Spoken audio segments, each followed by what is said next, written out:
Alright guys, before we get into a quick heads up, the footage you're watching right now was pre-recorded right when the optimization patch went live. I'm just going over my settings at max graphics at 1440p with no frame jam involved or ray tracing. So the footage you're watching right now is a genuine real-time gameplay the moment the patch went live. Now, before I get into my actual thoughts, I want to address a few things. One is about the stats for this video. Last video I didn't have any, and this time I do. And for the people that don't understand what is happening, here is a quick TLDR on what each category does, so it doesn't sound or look gibberish at all. And second is about some comments regarding about memory leaks. A few of you did mention that the cause might have been a memory leak back in July. So before recording this video, I actually ran a full memory diagnostic on my system and the result came back clean. No problems detected at all. Second is the RAM usage. Some of you commented saying that the game doesn't actually use 30 gigs of RAM, and look, I get why you guys would actually say that last video because there isn't much evidence for me to back up my claim, but that's exactly why I have the stats on my screen so you can see it for yourself instead of just taking my word for it. Yes, the number you're seeing is around 16 to 20 gigs of actual usage, but while running the game and recording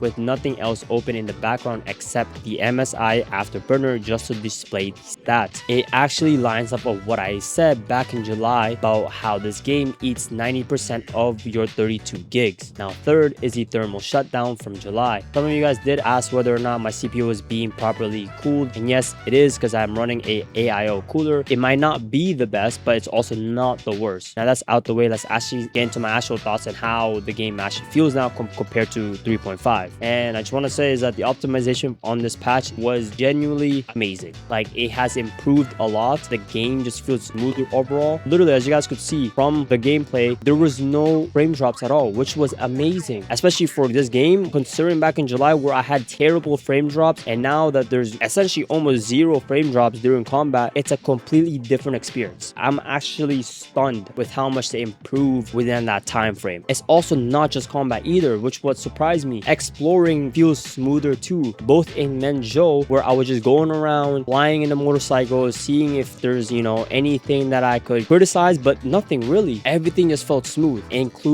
in La Hairoi too. I know you guys experience it where you use the motorcycle in La Hairoi, you'll get bad stutters, but this time there wasn't any of that. And I even turned on the crown density to fully max. To my surprise, there was no stutters at all. Like, I was going around in town butterly smooth. That is a huge improvement compared to July. So to put it plainly, the exact three things that I called out on July, two of those problems have been resolved. Honestly, given the time frame that they had, props to Kuro, man. As much as I want to keep blazing them, I do hope that this is enough for the people who have older or weaker devices, because that's what truly matters the most. People like me are fortunate enough to play this game at max graphics, but I can't say the same for everyone. And honestly, this is exactly why I expect even more from Kuro going forward from here on out. Now that we've actually seen what they're capable of when they put in work on optimization, there's no excuse for backsliding on future patches anymore. And before any Kuro boss hop in the comments defending them with the usual, they're trying their best, I don't want to hear. Alright, this is a billion-dollar company we're talking about. They are absolutely capable of optimizing this game properly, consistently patch after patch. That's not an unreasonable expectation, that's just accountability. Because let's be real here, every new map that they release is going to try to outdo the last one visually, and going forward we're probably going to see even more physics and effects packed into these environments. Remember, this is a gacha anime game where visuals are a huge selling point, and that ambition is only going to keep growing,